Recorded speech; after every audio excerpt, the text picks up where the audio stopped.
Well, well, here we are.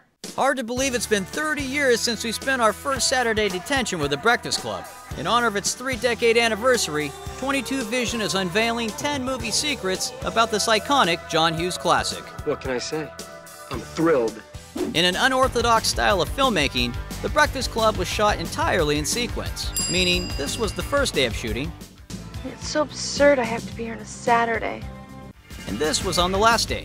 Writer-director John Hughes was truly a filmmaker who marched to the beat of his own drum.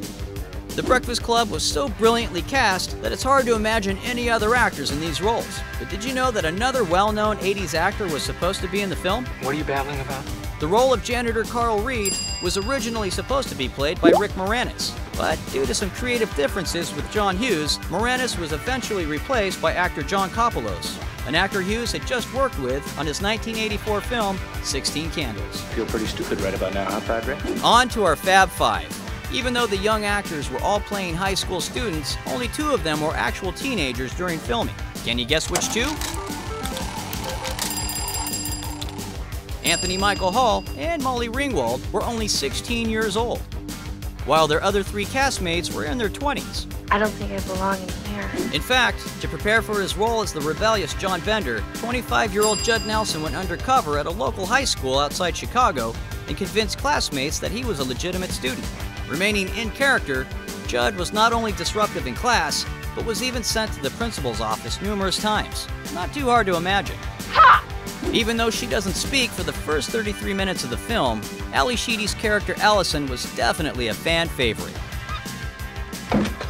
But one of her character's most memorable moments has been the subject of a few internet rumors. It has been often claimed that it was Allie's own dandruff that snowed down onto her drawing.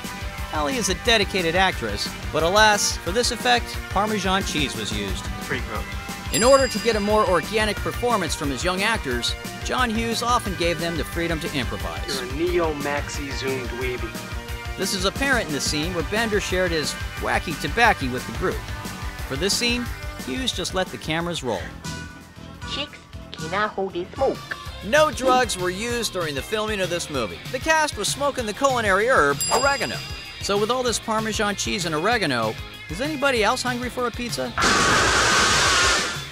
One of the biggest mysteries true Breakfast Club fans have wondered about for the past 3 decades is, what was the punchline to Bender's joke?